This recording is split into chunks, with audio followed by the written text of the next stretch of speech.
Happy Saturday. Welcome to So Lounge. If you are just joining me for the first time and your screen name is not the same as your actual name, please be sure to put that in the comments so I can give you a shout out and say hi. I see Nancy and Sue are already here. Thank you, ladies, for joining in. Sue's in Rosenberg, just down the road from me, and Nancy is in Ohio. Um, so there's a lot to discuss today. Just to kind of give you an overview, if you are just hopping onto this live stream because you happen to see it live, we are going to be talking about the auction of the DGA bankruptcy case, what's going on, and it's just going to spoiler alert. It's all going to be okay. So just take a deep breath right now, let it out. It's not the end of sewing as we know it. So that's the good news. And I'll be getting into that in just a minute. Also, coming up, we will be talking about September sewing habits. How is it going for you? How it's going for me? And fun stuff like that, progress on projects and that sort of thing. So let's see, we've got a bunch of people. Christy is in Wisconsin and she is originally from Houston. My colors are all messed up on this thing, so I apologize. Jane is here from Nevada. You got up early, Jane. Thank you so much. Denise is in Marietta, Ohio. I have a touch screen on this thing and it is acting up a little bit. Let's see, we've got Denise from Marietta, Ohio, and Tristan from Nashville. Got Trisha up in Chicagoland. Thank you all for joining me. Paula's in North Carolina.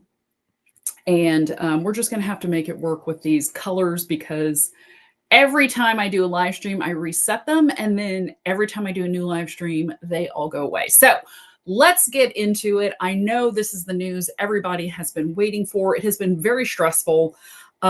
Just a quick recap. Design Group America was sold to Hilco for $1 plus 75% of the proceeds back at the end of May. We all panicked. Nobody knew it was going to happen. Various industry people were like, it's going to be fine. And, that's the word I was getting on my end as well from, the industry insider that I know. And, the bidding deadline was September 8th, and that was for people to put in official bids, and there weren't any for the sewing division. So that was a little stressful. I was a little bit panicky. If you got my email about this live stream, you may have been panicking since then because it's been kind of stressful. So there were only two stalking horse bids, which is kind of the funny term they use in bankruptcy. One was on the calendar division, which who knew that was part of all of this, but that was a whole division of calendar printing, all the art and IP associated with all of that. That was a $10 million bid from Carousel Worldwide. And the other stalking horse bid was for the printing plant down in Mississippi, which prints wrapping paper from American Greetings. So those were really the only two things in the file, and they were the only two bidders on those divisions. So, the auction took place on September 11th, and there wasn't a lot of news about it. Like, it wasn't like they didn't post anything on the bankruptcy court website that I've been following. And all I could find is that there was a note that said, the auction's going to take place virtually from the offices of the lead counsel in New York City. So I was like, okay. So I've been checking the pleadings to see what happened. And it turned out that they had to file a request to have a hearing, to have an auction and delay it. So the auction was actually happened on the 12th in regard to the patterns. Now, the interesting thing is when they filed for bankruptcy and they divided up all of the different groups, if you remember from my video, that it was a whole sewing division, which was accounts receivable, inventory, machinery and equipment supporting the production of sewing patterns, and other accounts and inventory related to sewing supplies, notions, and other ancillaries. So it was kind of a huge category. And my concern was like, oh, does one company want to buy all of this stuff? Because as we also discussed, it's a lot of different parts all over the world. And some of the manufacturing was overseas and some of it was here in the US. And, it was a lot. And given that, the calendar division, which is the Lang company, and the just the processing plant down in Mississippi, those both got $10 million offers. And you're kind of like, wow, that's a lot of money. And, I joke that if I won Powerball, I would bid. I did not win Powerball, unfortunately. So I am not the winner. But it turns out that they broke out just the pattern division, and that went to auction as its own set of assets on the 12th. And this is where it gets a little confusing because the bidder on that was Simplicity Creative Group, LLC. And I was like, wait a minute, how can part of the company bid on itself to win the bid on the division? So that's what we're going to be talking about today. Let's say hello to a few more people. Rita is coming in from Naples. Emily is in Nevada as well. Kelly's in Pennsylvania. Tony is here in Houston. Hello, Tony. Rita is also in Naples. You should hang out with Emily. Y'all can hang out and be sewing buddies. Linda's here in Houston. Hey, Linda, thanks for joining in. Faith is coming in from Worcestershire, England. I don't know if that's right. My British accent on pronouncing things correctly in British English gets corrected all the time when I do a video in England. So hopefully I said that correctly. Thank you for joining in, Faith. It's nice to have you. Okay, so we've all been, what was the overseas part of the company? They have some manufacturing in trim, like some of the trimmings are some are in the UK, some are in Shanghai. The Wrights commercial is in Shanghai. This is like this is the breakdown of all of everything related to the pattern part of it.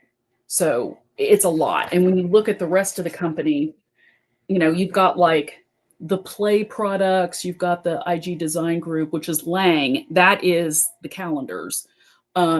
Impact Innovations, and then they've got some other parts, but then CSS Industries is this entire page of a breakdown all by itself. And that's all related to the pattern sewing division of the company, which is much more extensive. But here's the thing. That is not what got auctioned off. So initially, it seems like they were saying they were going to sell the whole sewing division as its own asset, which would have included all of these things, okay? Which included rights, as we discussed or I talked about in the video, which is notions. I didn't realize that was all part of this. This company has been getting bigger and bigger over the years. So it started out where Simplicity, McCall's, Butterick, Vogue, they were all their own separate companies. And then little by little, they've all been put together. So Simplicity itself was founded in 1927. McCall's, I believe, is the oldest of all the pattern companies, which was, I think, in like right at the turn of the century or late 1890s. And it's one of those things where it was acquired by CSS Industries, which is all of this, back in 2017. And then it got acquired by Design Group America in 2020. And then that was part of the UK divisions. Like they put it all together, made, Design Group Americas, which was part of the UK company. And then that's the part that got sold off for the dollar plus the 75% of proceeds to Hilco, which, everybody had a great panic because Hilco is the one that was the liquidator involved in the Joann's liquidation that everybody kind of freaked out about. So Julian is saying that Butterick is the oldest. Okay, I'll go with that. I know that James McCall was the one who came up with the high bus measurement. So, historically, so we will just keep going. So, as far as what has happened is they broke out the pattern division. So that's the big four pattern companies. That is the Simplicity, Butterick, Vogue, and McCall's. But then it's also, they're picking up some of the other like Nomi designers. When you look at the list of everything printed out, that includes the Quixo assets. I don't know if they're going to bring that back. New Look, all of those, everything that's been printed under the big four in the various, the Nomi designers. And I don't know about Berta because I did not see that mentioned anywhere. But that may have been a licensing agreement from Berta Europe that they were printing under. So I'm like getting kind of excited about this. So bear with me. So when you actually go into the paperwork filed with the court, which was filed like late on the 12th, because the auction took place at 10 o'clock in the morning on the 12th. It's not just for the pattern division, it's also for the play division and part of the crafting division, which were different companies that bid on all those divisions. So they put everything together in one monstrous 289-page document to sift through to see, I had to scroll through all of this and be like, where is it? Where is it? Where is it? To get down to the specific pattern section about that purchase. So the purchase price turned out to be $4.25 million. That is adjusted for the deposit they have to put down and inventory.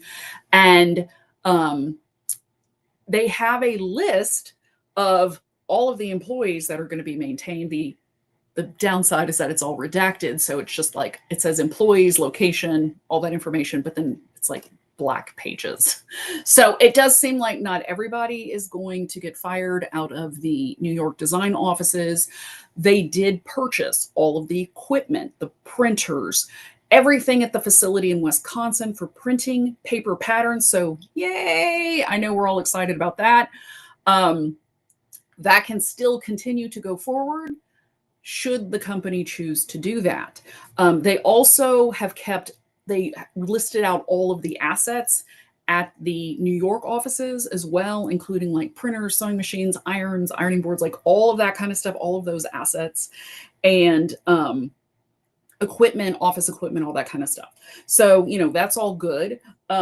They also they also got the right to all of the historical, if you ever have bought like historical costume patterns from, I think I don't know what label it's under, but they basically are saying that, so they've got all those historical patterns, but they've also got all the vintage patterns. So all of the pattern assets are included in this sale.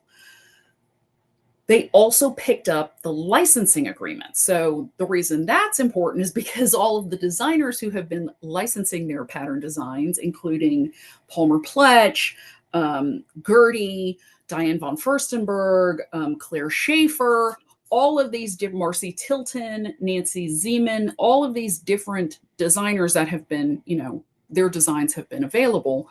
They all got picked up in this. So those licensing agreements will continue, which is all good for all of us. Now, they did not take any cash on any of the bank accounts for any of these divisions. They didn't pick up any of the insurance policies or the employee benefits. So how many employees are going to stay? I don't know.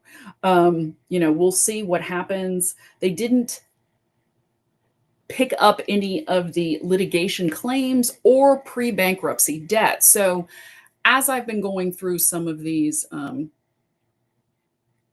as they've been doing, as I've been going, sorry, I just saw this note from Julian saying, thank you for doing this live because licensees don't have any info. There is an extensive list. I just kind of pulled the designers that I knew. It is a lot of the Nomi designers. It is a lot of the designers that are the, like fancy designers like Guy LaRoche, Badley Mishka, those kind of fancier designers. There's a lot. Melissa Watson, who is Patty Palmer of Palmer Pletch's daughter, everybody's listed out. Like all the licenses that were picked up are specifically listing out in this paper. So if you have a specific question, just let me know. It's a lot to just talk about. So, okay, so Kay has a question. Simplicity LLC purchase itself. Here's the thing. When you go into this paperwork, it has Simplicity Creative Corp, which is a different company because it's a corporation. And I looked at that too, because as I was reading all these pleadings, it has like the seller, right, listed out. And it says Simplicity Creative Corp. All of a sudden, like it's always been referred to as Simplicity Creative Group. But when it actually comes down to the structuring of the entity in a business situation, it's listed as Simplicity Creative Corp as a seller. And then when you go to the buyer, it says Simplicity Creative Group, LLC, which is a limited liability company. And so that's why it was interesting, because I was like, wait a minute, is this the same company? So I started looking for information about, well, who is Simplicity Creative Group? Because I was thinking like maybe some investors from the original company got on and said, hey, let's form a LLC and then let's buy just the pattern division, because we don't want all the chunky, clunky, everything else that's part of the sewing division. We just want to keep the patterns going because that's what the people want. Maybe they heard from us. I don't know. That's kind of that's we don't know who it is. I did specifically look for that. There is nothing specifically listed. There may be a press release coming up in the near future. This literally just happened on Friday. So this is hot off the presses. Like it just got filed with the court. It wasn't there when I checked earlier Friday, but it was just there when I got up and checked this morning. So as far as who owns this group, we don't know yet. We will know probably. On the 17th of September, all of these bids and these offers have to go in front of the court, and then the court has to approve the agreements and the sale agreements and make sure that they were all fair. It was no like insider trading or anything like that, and that everybody is doing everything above board, and it has to be approved by the court. And it's like basically it's the two stalking horse bids that I talked about. There's some play, there's like crafting, and then there's the pattern sale. So there's basically 5 different sales that need to be approved by the court on the 17th. And hopefully at that point, we will get some more information. There may be more information buried in the bankruptcy pleadings. I mean, it's thousands and thousands of pages total of all these different parties and all these different people. So it's a lot. After you start reading bankruptcy pleadings for about 2.5 hours, my eyes start crossing. So it gets to be a lot. So Julian, thank you for your info. I will look at the chart. I have to go. It's on my laptop on a different tab. So I know that I saw other Know Me designers listed. I know that Scorpio Uza, I saw him specifically because he was the very last name on the list. I wasn't specifically looking for anybody. But yeah, if you want to send me your email, I'll ping you once I finish this live stream and look at it again. So that's good news for all of us. It seems likely that the court will approve this sale. And it is kind of, it makes more sense to have the pattern separate from all these other divisions that may be not doing so well. The fact that the printing press for the patterns and all the paper, like they actually have the paper listed out, all the different reams of paper and how many, yards of paper it is. It's all in there. So it's good news for us as sewers who want to keep using patterns, who don't like PDF patterns. Going forward, what's going to happen? I don't know. I think it's going to be interesting to find out. I don't think it's going to be the insane end of pattern sewing as we know it. So that's the good news. We don't have to stress about just it all going to complete zero. So, let's see. That's the good news. Yeah, Julian, my email is hello@sosolounge.com. I know it's here somewhere, but I can't find it because I'm still not used to the software, even though I've been using it since January. We're going to be switching back to StreamYard come next year. So let's see. Vintage on Tap. Hello, Bianca. The crossover we didn't know we needed Soso Lounge in the law. I can't imagine having to read filings. Well, on the plus side, I do get legal credit for it for my annual, although I have now surpassed my 4 hours of self-study with this case. But I wanted to bring you guys the info because a lot of the people who are talking about this are not lawyers. And while I do not practice bankruptcy law, I am used to reading legal pleadings because I spent 3 years doing that to learn the law. And it tends to make more sense to me just because I'm used to the vernacular. So, as far as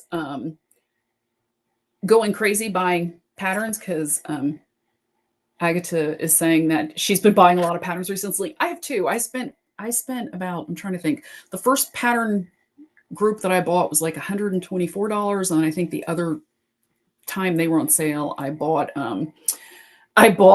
like 97. So, are they going to stay the prices that they're at with these crazy sales? No, maybe they'll stop now, or maybe they'll go back to their usual, they go on sale every 6 weeks, and we'll just have to make it work as best as we can during that time. I do think the days of 99-cent patterns are over. I think that, if you could get them for $3.99 or $4.99, you're doing pretty well. I think that's probably going to be the cheapest they get, especially on those Vogue patterns for $5.99. I did pick some up on that. So, I think that one thing that I thought was interesting is that when they were looking at contracts that were assumed, a lot of it is for office space or software agreements and things like that. But interestingly, Walmart was on that list. So that makes me think that if your Walmart has carried patterns, they will be continuing to carry patterns because that agreement, that contract was assumed as part of this purchase. So if you buy patterns at Walmart, looks like that's going to continue. I did not see anything specifically related to Hobby Lobby. Hobby Lobby, when I was going through all these pages, that did not pop out. So don't know about that. That may be why they're selling them. I have seen some other sewing influencers on Instagram and YouTube saying that, they're 99 cents right now. I have heard that some Hobby Lobbies are no longer carrying patterns. So if that's something you, if there's one near you and they have patterns and they're a good price, then I would say go buy them, definitely. But as far as, I think online is going to be our primary method of purchasing patterns at this point, unless someone else, maybe Michael's will start carrying them. They're not listed, so I don't know. It's hard to say, but Walmart was there. That's what I think this is related to in as far as that goes. So, what else can I say? Let me look at my notes over here that I made. It does seem like they are going to pay any costs related to contract obligations with regard to the pattern. So I know that I was looking at some other paperwork.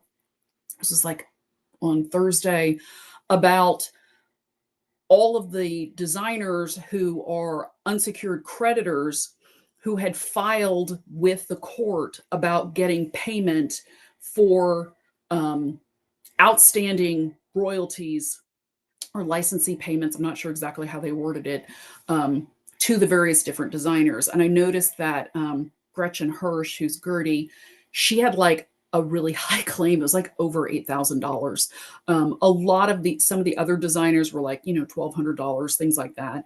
There was another one that was over $10,000, but I didn't know that designer name. So I'm not sure if it was sewing or if it was more of a home crafting or one of those types of patterns, or related to something separate, because everybody was kind of, all of the unsecured creditors were in this one document altogether. So, it does seem like they're going to assume those liabilities. So hopefully, if you are in that category, you'll get paid for, the work you've already produced. I know that I was reading an article about this, and I was going through the comments, and Marcy Tilton actually commented and said that she had outstanding money that they were supposed to have paid her from last year, that they had not paid her. And so I did notice that she had a claim, I think it was around $3,000, for her licensing agreement for her patterns, that was filed in there. So hopefully it looks like they're going to be paying that, because it says that costs tied to assumed contracts as well as business obligations tied directly to the transferred pattern assets. So you would think that if they're transferring the licensing agreement with, Marcy Tilton, that they will pay her the money that they owe her for her past licensing and using their patterns. So I hope that continues. It was interesting because a lot of the licensees who are the pattern designers had all filed claims, but they didn't actually have any outstanding money owed to them. I was kind of surprised. I was like, oh, okay, well, it seems like they've paid. A lot of them, like Palmer Pletch, for example, did not have any outstanding money owed to them, but then Marcy Tilton did. So I'm not sure how they ran the company prior to this, and whether or not maybe that's part of the problem that kind of got them into this mess.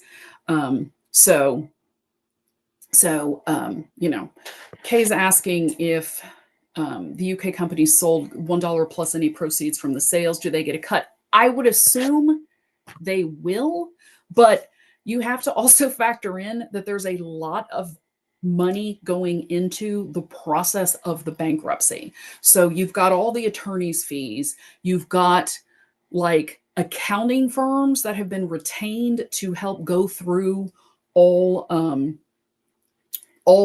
the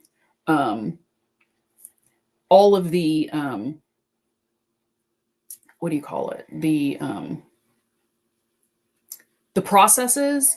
And so I don't know, once everybody gets paid, I don't know how much money is necessarily going to be left over. Now, with the two divisions that sold for 10 million, they had to put $1 million into escrow as like good faith that they had the money. It looked like, according to the whole bidding procedure document that they put together and laid out, where the parties, or the debtors, laid out with the court like all the procedures for the bidding and making bids and everything, that there was a minimum of 10% of any bid needed to be put into escrow. And that means that it's like a good faith cash advance of, we're going to put this money here so that we're good on the 10 million. That would be 1 million. This was 6 million. So or six, I think it was, once they took out everything, it was 4.25 million. So that's how that works. So Julian's saying Marcy wrote that they terminated her contract. It still looked like they owed her money. So and I actually, now that you mentioned, I think it was Catherine Tilton who was on that licensee that got switched over. But once again, it was a long list of people, and I was reading as fast as I could. So at the end, it's a huge process, because it's not just the pattern division, it's everything else related to the company. And one thing they said from the very beginning is that the ribbon division, which is here in Texas, it's called Lion Ribbon, is being shut down. So they are liquidating that. So part of the process of the bankruptcy is like, liquidating the inventory, selling those assets, closing out the leases on the property. You've got some county stuff involved where they have like back taxes that they owe different counties in various states. I mean, it's super, super complex. I talked to my coworker, who I found out does did bankruptcy before she came to work with us. And she's like, oh no, I just did personal bankruptcy. Like corporate bankruptcy is a whole different, super complicated kind of monster all into its own. And I go, yeah, I've been reading these pleadings and it's a lot of information. And because this company is so massive, it's so many different divisions. And so, I'll be like, okay, well, what's this pleading? And then it's like kind of going through it and saying like, oh, that's not going to be related to this because this is related to, the printing press in Mississippi that they do all of the wrapping paper. That's what they print. So yeah, some people are losing their jobs, some people are not. And so that's there's no way to know who is because that's all redacted in the documents that are filed with the court. So you don't really know the two things that are redacted are the employees that are being kept and the business relationships with other businesses as part of the division. So those pages are all blacked out. So I can just kind of give you this is what they've assumed. This is how it's going to be working. And it's good news for us as far as the pattern companies are going to be broken out of this. And then we'll see how they get restructured, what happens if they, keep all of the different divisions. I think a lot of people have said that like all the patterns, with the exception of Vogue, I think, and some of the know-me designers that tend to be just doing their own thing, the main pattern companies, Simplicity, McCall's and Butterick, they all kind of are all looking the same. Like they used to be more distinct in that, I remember growing up, like Vogue was always like super, super fashionable. And there were a lot of designers like Isaac Mizrahi and Todd Oldham and, I think Donna Karan did it back in the day. And, some of the Japanese designers and like Issey Miyake, they all had Vogue patterns like back in the day. It was more designer, like fashion designers than it is now. And so I think that, Vogue is probably going to maintain its autonomy. A lot of their recent patterns that came out for the fall, if you've seen those, they are still very designer looking. There's like a satin gown with this kind of shoulder detail and it's asymmetric with a slit up the front. It's like emerald green. If you saw that, oh my gosh, I love that dress. I have some gorgeous purple silk charmeuse. That would be fantastic, but it needs like 7 yards of fabric. So we'll see if I have enough, but they still had some very designer looking pieces. Whereas like most of the Simplicity, Butterick, McCall's, it kind of just looks like a lot of basic type stuff. So let's see, Stitcher, I don't know your name, so I'm going to call you Stitcher. Combining different brands into one would be a money saver. Probably Simplicity. I would think so too. Let's see, Bianca at Vintage on Tap is saying, big +1 to them for looking the same now. Yeah. Created space for indie designers. Yes, for sure. It's made a huge thing for indie designers. I think that has made the know-me designers a little bit more popular too, because their designs tend to be more unusual and interesting. They are also tend to be more size inclusive than the standard big four pattern companies. So, it's interesting to see how things will develop. I know that I was happy that they are purchasing the printing plant for the patterns because a lot of the indie patterns print at that same facility in Wisconsin. So, that means that indie patterns will still be able to continue printing. Hopefully the costs will not go crazy. That will then prohibit indie pattern companies from printing their patterns, because I still like paper patterns, whether they're indie or whether they're big four. That's what I prefer to use. Even if I end up tracing them off in the end, I'd rather just have a physical paper pattern to look at and use and not have to print and tape and do all that huge mess. So I know that a lot of you feel the exact same way because it's just a pain. So I think it'll remain to be seen, like now that the patterns are all in their own division, and that includes the factory printing the patterns, what is the restructuring going to be moving forward to make the make it more I guess, functional, operational, if they can keep the money going. I mean, I think there's definitely the interest of the population who sews to keep printing paper patterns and keep creating patterns. Because, there was an article in the New York Times last week about how there's a whole sewing resurgence. Um, and so that's awesome, and so hopefully everybody will be, getting big four patterns because they seem to be more accessible to a lot of people, as well as indie patterns, which are harder to come across. I've bought some in quilt shops in Louisiana. I bought one it was like a Louisville Fiber Company. It's mostly a yarn shop, but then they also have fabric, which is mostly quilting cotton, i.e. broadcloth. They also had some gorgeous lawn, but they also had a couple of indie patterns. So of course I bought them because I could find them, So let's see. Sweet Art is saying, do you think this will be beneficial for pattern magazines like Berta? I don't know. If you're in Europe and you have access to Berta, that's great. You can't really get them here unless you have a subscription, and it's $100 a year because I've looked into it. For me, my biggest challenge with Berta is being able to see the lines because they print on top of each other in different colors. And my eyes are not as good as they used to be.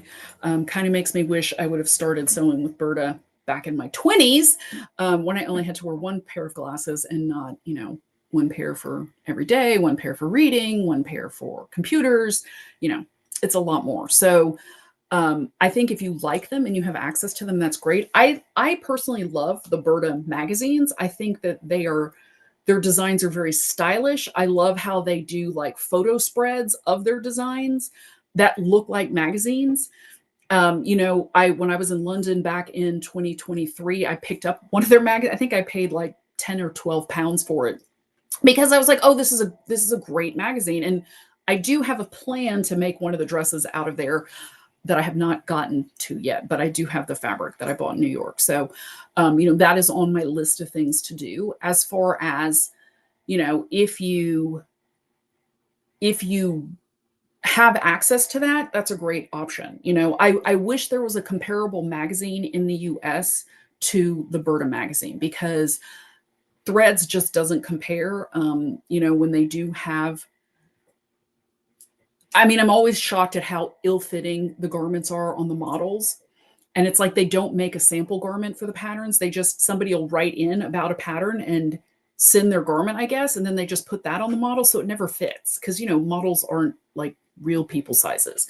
So let's see. We got a bunch of comments in here. A lot of people are Teen Paper.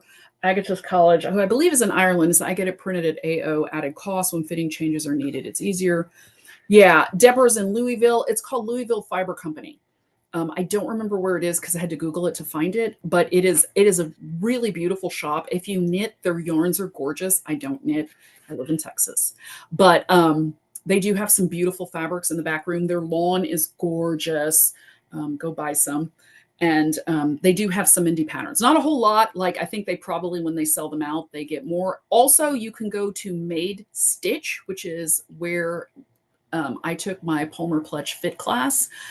Lindsay also has patterns. She has all the Palmer Pletch patterns, and she has some Melissa Watson patterns and Tammy Ponsler patterns.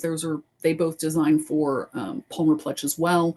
And then she also carries some indie patterns. She has Closet Core patterns and Liesl & Co. patterns, which I like both of those. So you might want to check those out.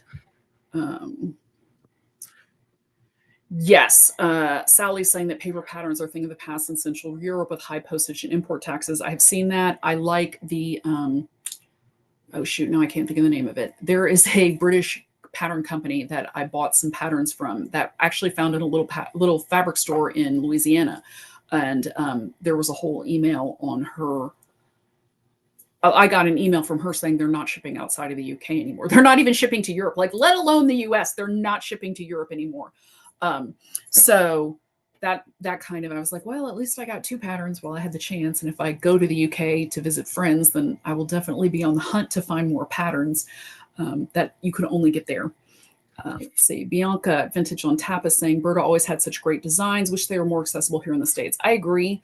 Their designs are very current with current fashion trends, but not like super trendy in that I think it's modern, but still like classic. So that's what I liked. But if you want like the one shoulder cocktail dress kind of cool current design, then they have that too. Let's see. Agata's saying that the instructions are very bare. They're great for someone who's seasoned. Size range is not great. Pattern sizes for overuse 16, quite basic and not really fashionable. I did notice that the Berta size options were definitely more limited. Let's see.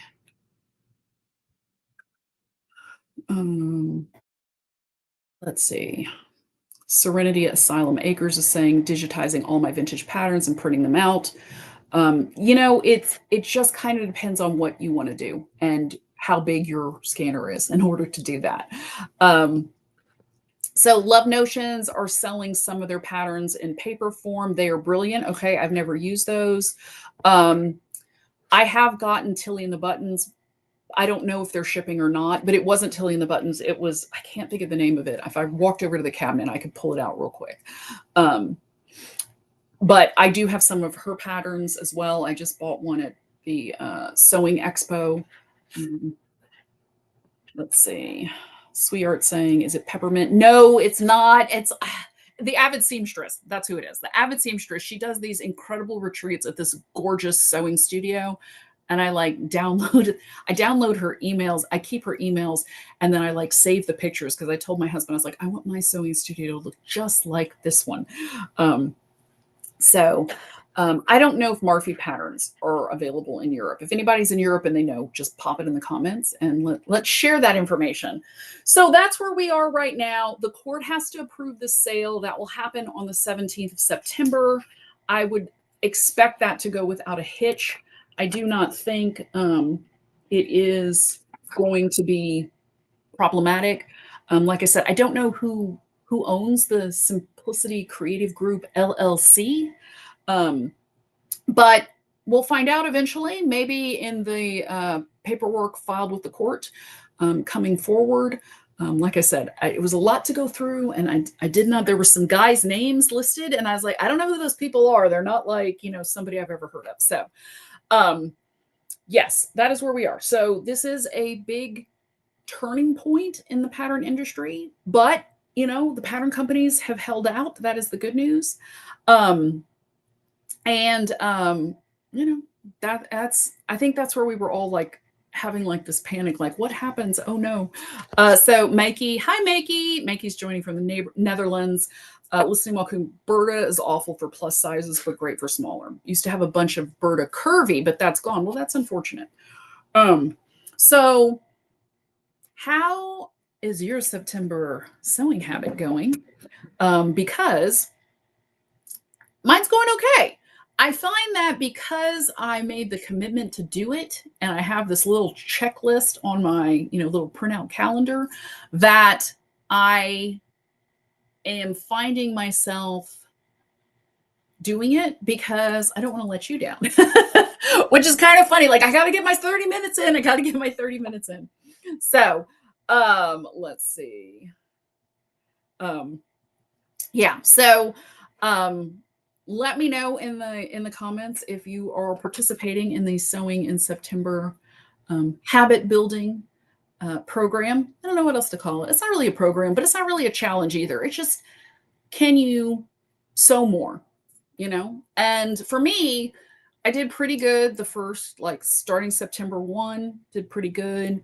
But I found myself like messing stuff up. So the first 3 days I was working on, I didn't have anything cut out to work on. So the only thing I had was the denim dress that I made the video for using the ruffler or the serger to gather. And it didn't have any sleeves on it. It has sleeves now. So that's the thing. I actually put the sleeves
is that doing? Okay. I think it muted itself.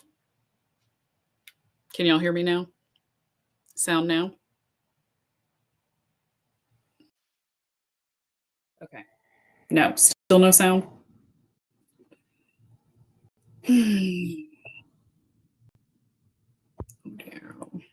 Real Tech Audio. That's saying it's working. Nothing. Mic battery. Mic battery is working.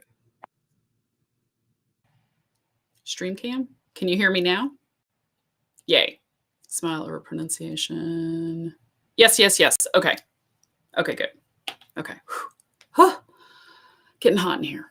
I switched it over to the camera mic, so hopefully it sounds okay. The story of my life is generally some sort of tech problem during one of these, and I'm going to turn this little guy off, and hopefully, okay, good. Okay, so let's scroll back up before the sound problem started. Okay.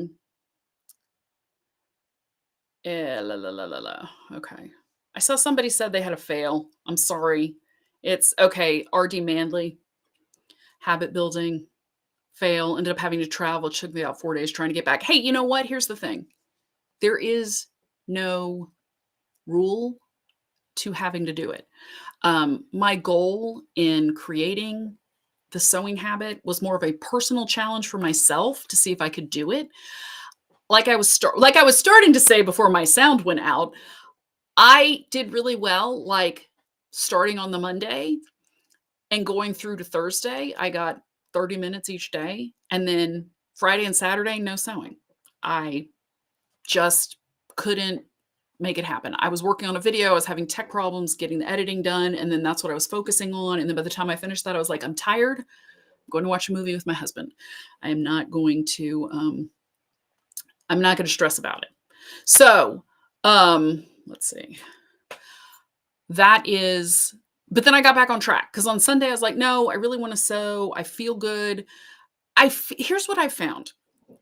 After my initial mess with this dress and putting the sleeves in twice, which straight up, if you have problems sewing set-in sleeves, you are not alone. I'm actually going to make a video probably for next week about sewing sleeves in flat because I have a dress where that will work.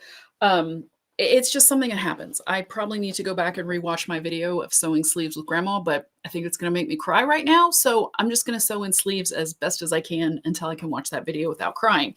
So I do have this dress is the McCall's dress. It is cut out, yay. I did my high round adjustment, Palmer Pletch style. And what is this pattern? This is McCall's 8160. This is my favorite dress. It looks really, really sheer with this light behind it. So hopefully it's not going to be too sheer to wear. I will wear leggings with it to make sure it's not too bad. This has flat sleeves. So I'm going to make a video about sewing in sleeves flat because it's easier to do when you have a very shallow armscye like this pattern does. And then that's just how the pattern's constructed. So I thought that would be kind of something fun to do if you struggle with sleeves. Some people only sew sleeves in that way. I have not tried it with really rounded sleeve caps. Like on the denim dress, I think it has a couple of gathers. Okay, it has gathers in it because I couldn't get the sleeve sewn in, but I think it's supposed to have some gathers in it because the bottom of the sleeve is gathered and there's a lot of gathers, and I think we're going with that's how it's supposed to look. It's a design detail that I added as the designer. But the flat sleeve is going to be something that's a little bit easier. Menswear always sews in flat sleeves. It's just the way it's construction. So let's see. Deborah watched my grandma videos. So scrumptious. Thank you. Thank you. I have not watched any of them since she passed because I just can't. But that's okay. We have them for posterity. Everybody can watch them. And I know I'm going to be happy to have them when I can go back and watch them. So let's see. Agatha's saying she doesn't usually sew on Friday or Saturday, record and edit on Friday, do adulting on Saturday. Yeah, taxi. Nice. Let's see. Karen said, I put Sleeves in for a 5-year-old. Those sleeves are really hard because they're small. I can't even imagine putting in tiny sleeves because adult size sleeves are a challenge for me. Um, doing some sewing things. Renee is doing some sewing things, but not using the sewing machine yet. You know, I kind of feel like if you sit down or you cut out a pattern or you cut out your fabric, um, it makes sense. So, you know, let's see. Kay saying, I used to be scared to set in sleeves. Now I love doing it. Scared of welt pockets. I haven't even done a welt pocket yet. So, I, you know, I was terrified of sleeves all through college because our grades were dependent on our designs. So any design we made, we had to sew it up. And then if you didn't sew it up well, you were graded accordingly. So as a result, all of my designs were either sleeveless or had kimono sleeves or raglan sleeves because I could master those types of sleeves, but a set-in sleeve was just my nemesis, especially like trying to draft your own pattern for a set-in sleeve and get that right, and then get the pattern right to start with, and then get the sleeve to fit in. Like, no, thank you. Let's see. Polly's saying she always sews them in flat. It's much easier. You know, I'm just trying to do my best, and I know everybody. You know, that's kind of the challenge for everyone right now. Let's see. Urban Moose Mom is saying machines and pattern are too much right now, so just cross stitching. You know what? When I travel, I do embroidery because I find it very relaxing. And you know, I don't embroider great. Like if you look at the back of my embroidery, it's a total disaster, but it looks good from the front. So that's all that matters to me. Let's see. Sally's been tweaking a pants sloper all week. Power to you, Sally. Pants. You may have noticed I don't make pants on this channel because I've made one pair of pants and they fit my sister perfectly, not me. So she got those pants, and it was funny because I was making linen pants for myself because we had been in Spain and she'd been buying all these linen pants, and I was like, well, I want some linen pants too, but they were all really high-waisted pants, which on me touches my rib cage and I can't stand it. But she's tall, so her waist, like where they hit her was like at her normal waist. And so I was like, I'm going to make me some linen pants, then I'll have them for the summer. And then they ended up being her pants too. So it happens.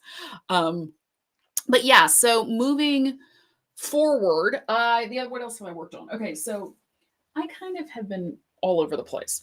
So this is what I call the gamer keyboard dress. This is the Lodo dress from True Bias. And the challenge with this dress was that I wasn't sure if the finished garment measurements included the stretch that was supposed to be the minimum for the fabric or not, because it didn't say. And with the big 4 pattern companies, when you look at their finished measurements, it does not include the stretch of whatever fabric you're using. So when you look at the measurements, at like your physical measurements and what the finished measurements are, most of the time I go down a size because once you add in that stretch, then that 36 bust is going to fit with an inch of stretch the way that I want it to, as opposed to not fitting, being too loose, because there's too much ease in the pattern in addition to the amount that the fabric's going to stretch. So that was one thing I wasn't clear of on this dress. So I put in the way that you sew this is you sew the center back seam, which I want to show you guys how awesome I pattern matched. Look how good my pattern matching is. Like, you can't see the center back seam. You can kind of see it because the keys don't line up, but the black stripes going across here match perfectly. And they're going to all match going down the sides too. So I put in that center back seam and I held it up to me and I go, is this going to fit? This pattern has 3/8 inch seam allowances instead of the usual 5/8. And I made a size 10 because looking at the measurements, that would fit.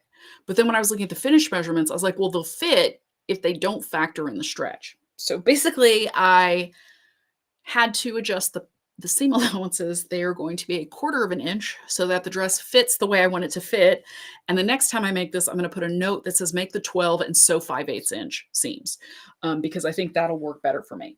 So the interesting thing about this pattern that I have not done yet is the facing on the neckline and what's going to be on the sleeve as the facing is a woven fabric. So this is some linen that I got from my friends at Leo 9. It is a cotton flax blend, and I have it all serged on the edges,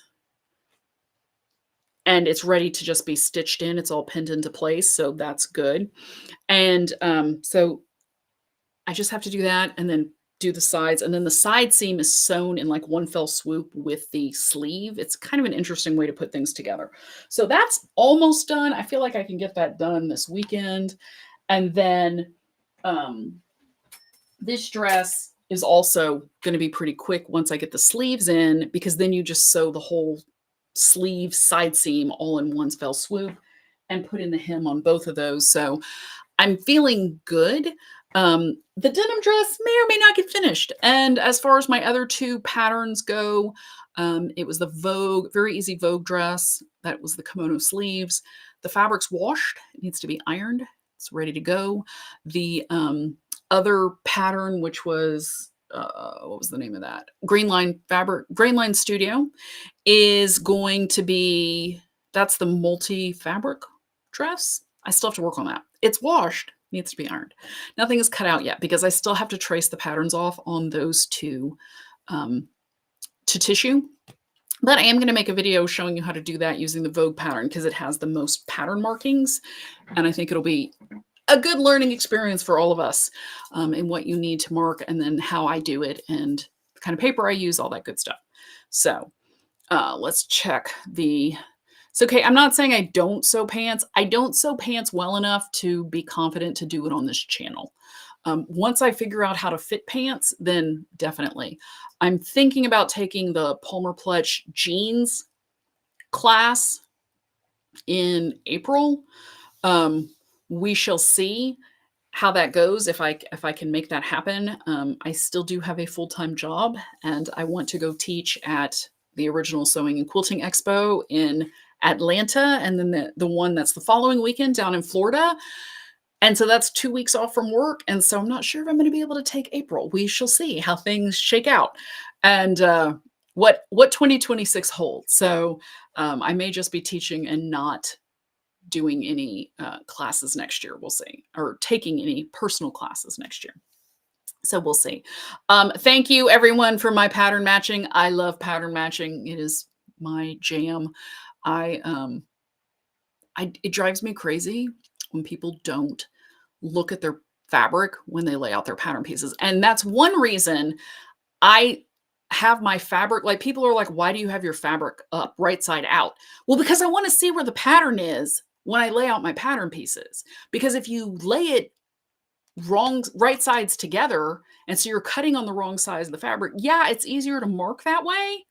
But it's really hard to see what it's going to look like when it's finished. And to me, that's more important. So that's why I cut right sides up and I get everything online. And then I use my marks on my pattern pieces and I lay them all out so that I can really see where all the pattern matches up. Because it makes me happy to make it work. And so just that little extra effort is always fun for me. So Jane apparently recently completed a Tudor style wedding gown. So props to you, Jane, for doing that. That is awesome. And totally understand if you don't want to do any sewing right now. That's a lot. You should post that somewhere on social media and tag at So Lounge so I can see it. I think we'd all like to see it.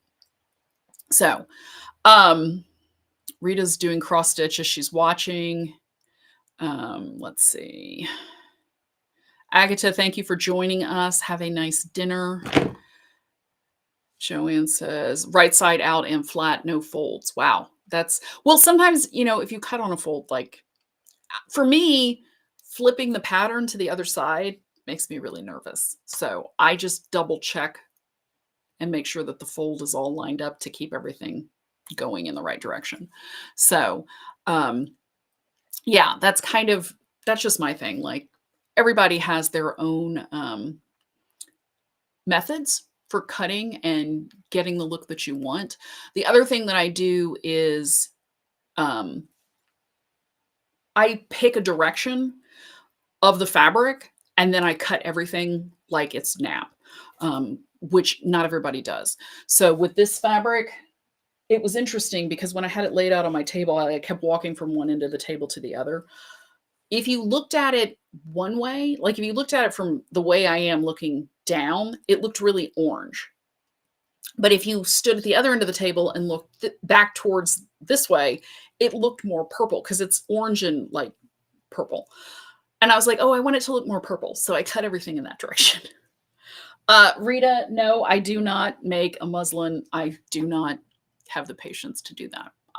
Especially now that I have learned the Palmer Pledge tissue fitting method, I am just going to tissue fit it as best as I can and then go from there and double check the fit once I cut out the fabric and pin it back together and then see how it works. That did not work great with my 2-hour shift dress if you watch that video. But that was during the workshop that I got fitted for that. And I think that it was the shoulder was in the wrong place when I was fitted for it. And I think that because the band on the shoulder sits out farther, I think it got pushed in and then that threw off all the measurements. That's my personal opinion. I did just get another copy of that pattern, so I'm going to trace it off and try it again, and we'll see. So that's just me as far as not wanting to do that. With my wedding dress, I did make a muslin, but that's the only time because I just generally I just don't want to spend the time making a muslin. And then what do you do with all these muslins? My friend Jen makes muslins for everything, and she makes them in like another fabric.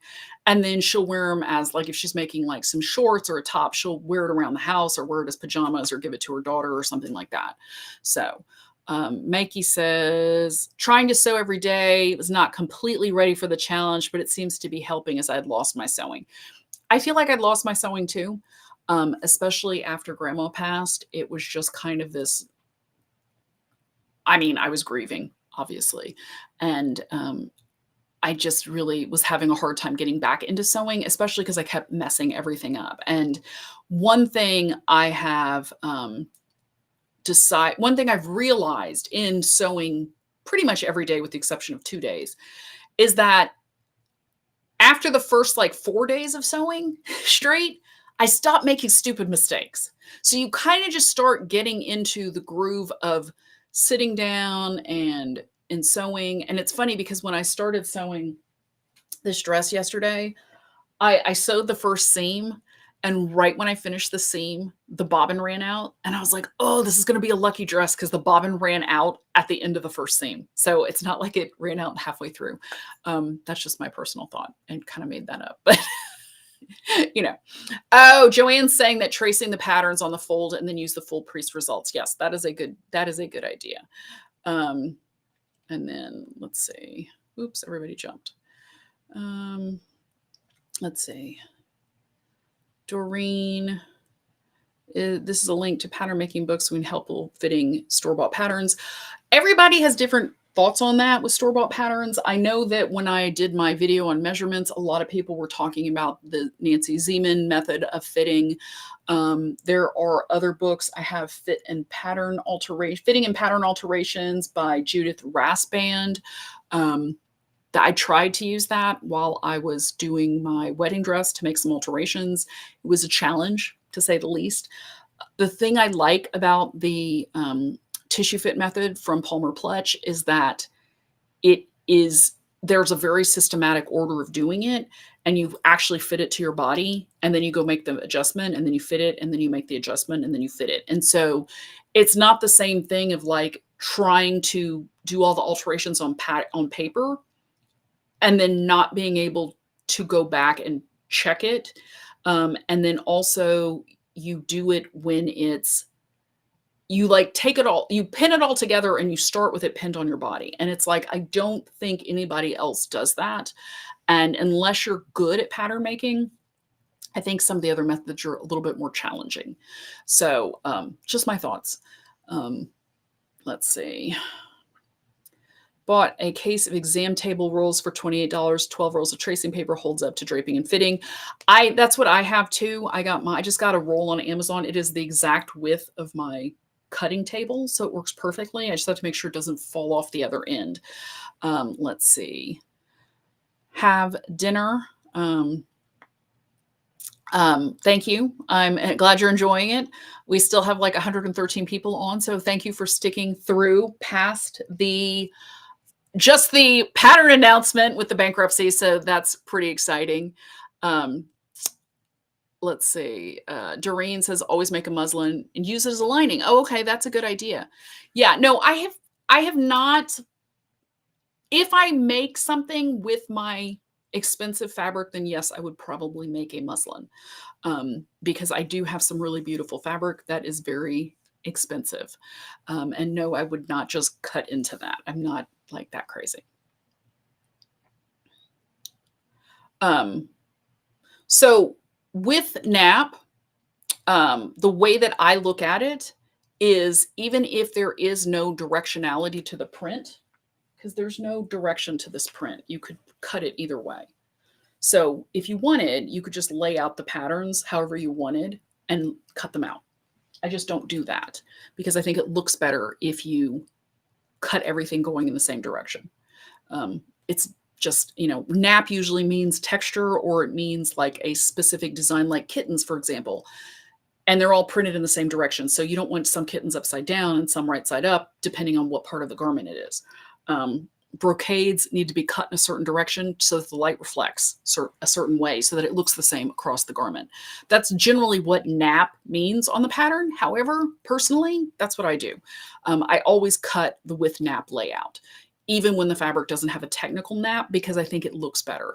You do need a little bit more fabric for that. So if you're tight on fabric, that may not be the option you want to go with.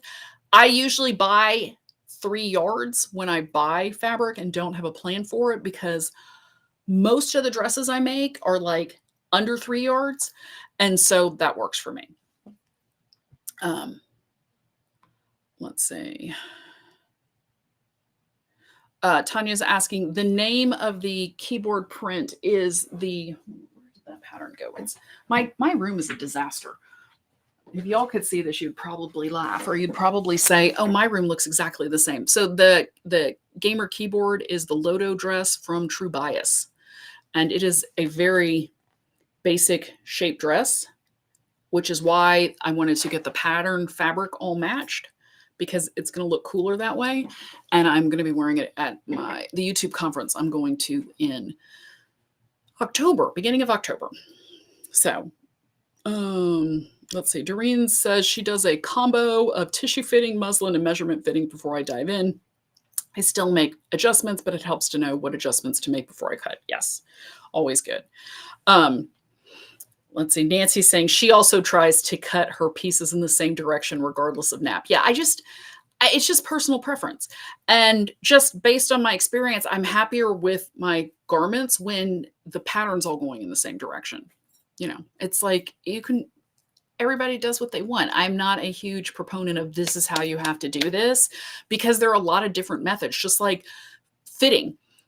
I like the Palmer Plush method. It's something that when I came across it in a class at the International Quilt Fest 2 years ago, I was like, oh my gosh, this makes so much sense. This is so much easier. I had taken some other fit classes earlier that year at the Sewing Expo, and when they're demonstrated by professionals, they look easy. It's just like pattern making on YouTube. I don't know if you've ever watched The Closet Historian, but she is an amazing pattern maker. Like, she makes it look fast and easy. I mean, I know how to make patterns and I know how long it takes. And so watching her, I love watching her because I love seeing how she does it. And it's so fast. That's not reality. That's because she's got mad skills, and it's like, if you watched me make patterns, it would not be that exciting or as fun because I cannot do it that fast. But, it's kind of one of those things where you have to learn as you go, and you have to find what method works the best for you and then use that. And there's not really a right or wrong answer. It's just kind of personal preference. It's like putting in set sleeves, setting them in, or sewing them in flat. You can do both. Does one way work better? I don't know. I think it depends on the pattern.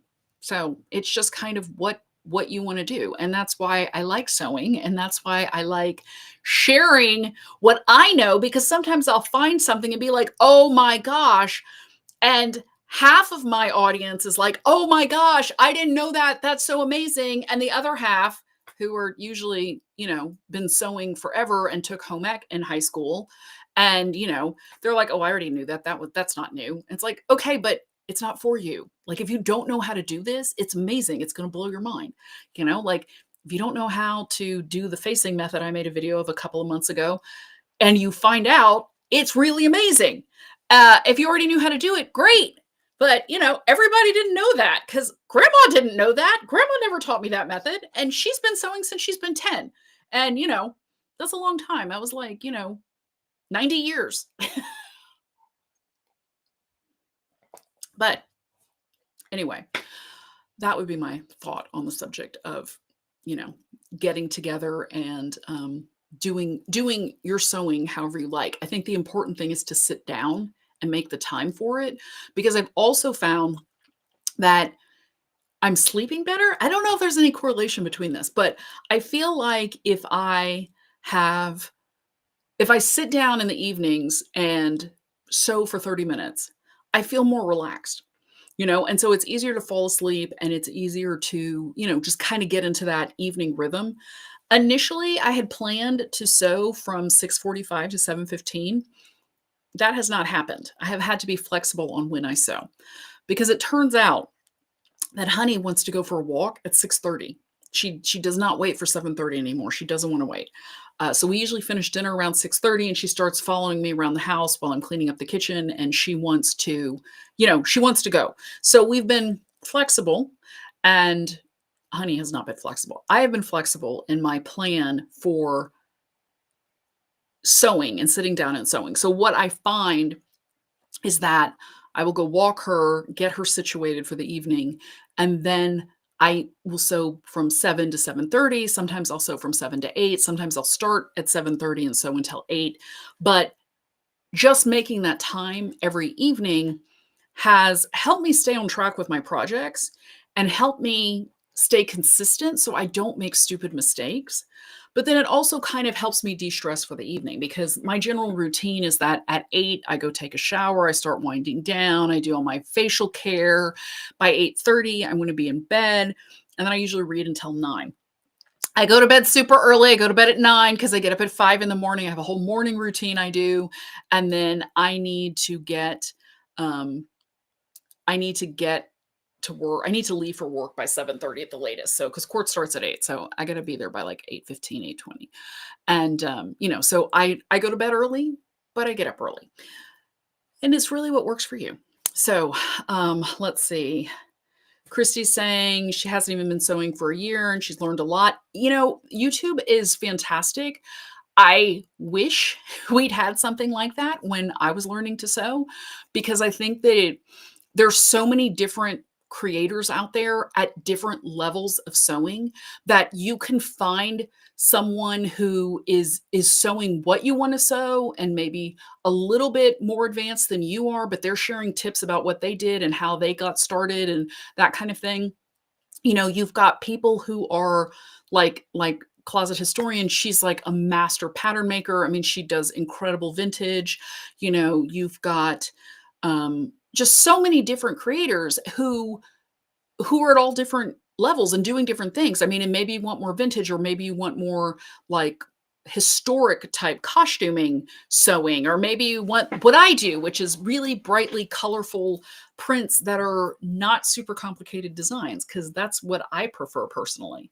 So, it's a great resource, I think. And I'm a huge advocate of people starting sewing channels on YouTube, because, I think it helps other people who come up behind you to say like, oh, look what she's doing. I can do it too. If I know that Janine has a channel, my friend Ellen has a channel. It's always fun, and there's something for everyone out there. I mean, if you like thrift flipping, they have all those channels. That's not really my thing, so I don't talk about that. If you like to upcycle clothing, there are channels that do that. You know, I'm just saying, so I want people sewing. I think sewing is the best hobby. I might be a little bit biased, but you know, I just think it's great. And, you know, let's see, Kathy just said that she found a guy who showed her how to fix, oh, sorry, that's the wrong. Kathy said she found a guy who showed me how to fix your sewing machine. They've got all kinds of different channels with all kinds of stuff. And let's see, Chrissy's saying that moving from major city to small town, YouTube's been an amazing way to learn crochet. I don't know that I could learn to crochet with YouTube. Crochet is just a mystery to me. My friend Heather does it and makes beautiful, beautiful things. And I'm just like, I don't understand how this works.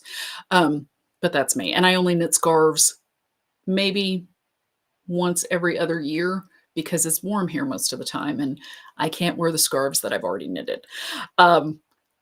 But Doreen, thanks for joining. I know my dog is sleeping. I walked her before the live stream, so we did not have that problem. She has been fed, and you know, thankfully she's not snoring. So, Boss Lady Grady, the announcement is going to be at the beginning of the video. It is the first like 38 minutes about everything, and the live will be going up as soon as this finishes. YouTube has informed me and other creators that there may be a delay in processing if you try and watch on Android or iOS devices. So if it is not coming up on your phone, be sure to check it out on your TV or your computer, you know.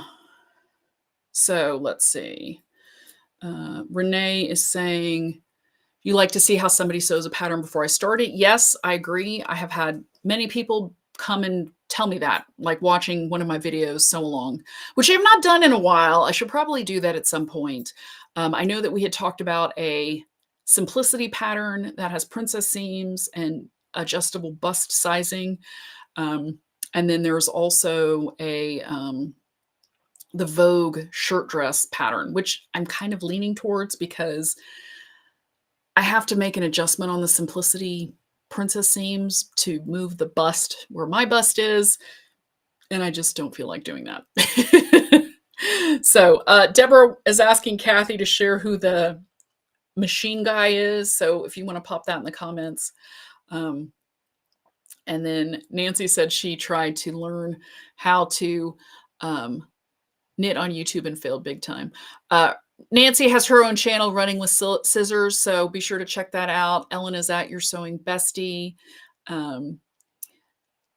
Bianca is at Vintage on Tap. She does cool 40s style clothing. And let's see. Yeah, so that's where those are my thoughts on Saturday morning. And it's 11:20, so we're doing good. If you signed up for the Sewing in September download, keep an eye out on your email this coming week because there is a fun event I'm putting together for the people who signed up for it. Hint, hint. If you haven't signed up for it and you want to find out what that is, go sign up for it. I'll put the link in the description below this video if you decide you want to try it. Let's see. Being a lawyer, do you find it time sewing time? Here's the thing. I'm in traffic court every day. And thankfully, traffic court is usually wrapped up by lunchtime. So no, except on a couple of days of the week, I might have to go back after lunch. And then usually I'm done and home by between 3 and 3:30. So it's not horrible. Thankfully, I do not have that kind of job where I have to come home and do more work. I used to have one of those jobs and gave it up because it was too stressful. It was too much travel. I was putting on too much weight from having to eat Whataburger, traveling across rural Texas. And yeah, so my job is at work and it stays at work. And I go in and I help my clients and then I'm done. So that is the beauty of my job. It is not a super high-powered, high-paying legal career of any sorts, but you know what? I have sanity and I have time to sew and I have time to hang out with you lovely people here on YouTube and do these live streams on Saturdays because I don't have to review any boring medical records or anything like I used to. So,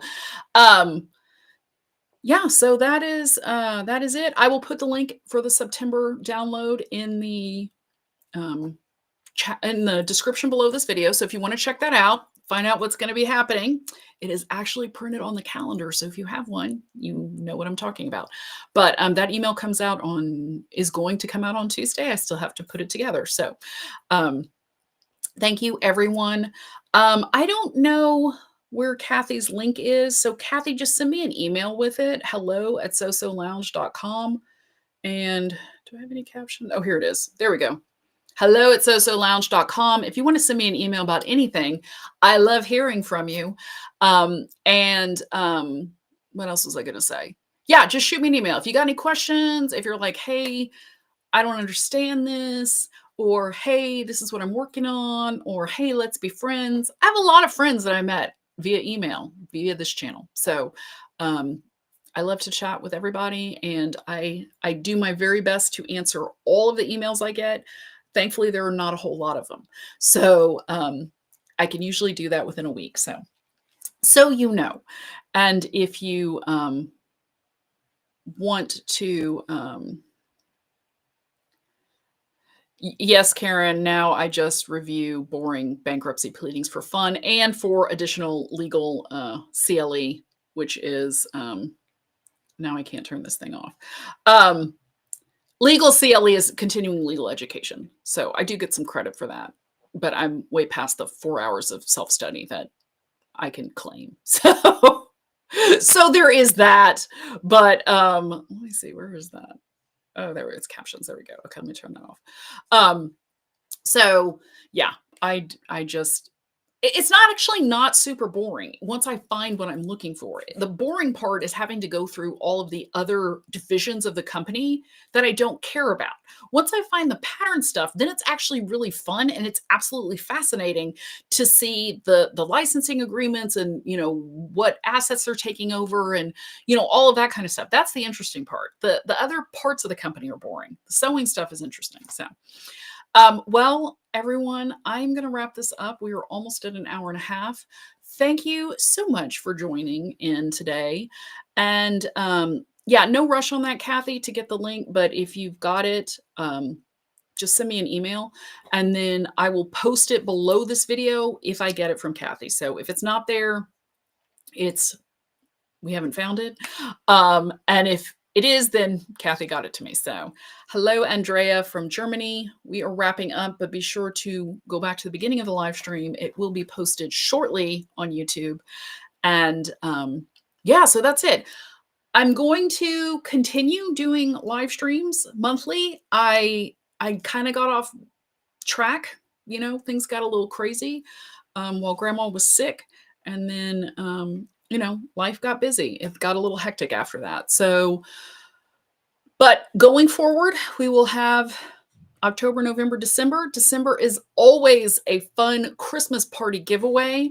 So it's fun hanging out. I usually have some fun guests on the show, and I give stuff away because it's Christmas and everybody likes stuff, sewing stuff especially. So be sure to keep an eye out. If you want to know what's going on with So Lounge, be sure to sign up for the newsletter. I will put a link in the description below for that as well. I'm trying to send out emails more regularly, namely at least once a month. I'm trying to do better. I'm trying to do it like twice a month.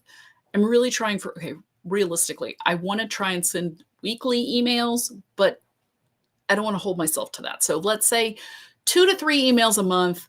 Definitely the week of the live stream with a reminder follow-up email so you can join live and hang out with me and make comments and let me know what you're doing and what you're working on, because that's the whole fun part of this, is being able to hang out and spend some time together and catch up on sewing and all kinds of other fun stuff. If you have any ideas for topics, let me know. You can post them in the chat below this video, or you can post on any of my videos, frankly, and just say, hey, I'm interested about this, or send me an email, you know, or you can go to my website and leave an email on the comment page, although that doesn't get sent to me quite as regularly. So that might take a little longer to get back to. But thank you everyone for joining in. It has been super fun. I'm so glad I had happy news to report about the pattern companies, because for a while I was getting really stressed out. Like, what is going to happen? Is this all just going to fall apart and we're just going to be in this void of no patterns? So thankfully, the pattern division is hanging on, and we'll see what happens. We'll see if there's any reorganization, and we'll see what happens. Deborah, I have never done a mystery box. I usually tell everybody what the prizes are, and then, you know, have one of my guests randomly use a random number generator or just randomly yell out a number. So it's always fun. Be sure to check it out. Lori, hello from Alberta. If you're just joining us, we are wrapping up the stream now, but it will be on YouTube, so you can go watch the replay. And if you're watching the replay, be sure to leave a comment. Let me know where you're watching from, and say hi. Let me know how it's going. And if you are participating in the Sewing in September event. And, you know, that's it. So thank you, everyone. Again, I'm going to wrap this up and, you know, go put all those links in the description below the video, because I don't think I've done that yet. And I can't wait to hang out with you again next month. So until then, have a fabulous weekend. Keep working on your sewing goals. If you got off track, it is okay. There are no rules here. There are no grades. There's no you're in trouble because you didn't do this right. You know, I left all of that behind in college with me. So, you know, it's just, let's try and do this together. And I try and give you the support you need. And, you know, let me know how it's going. I'd love to hear from you. All right. Have a fabulous weekend.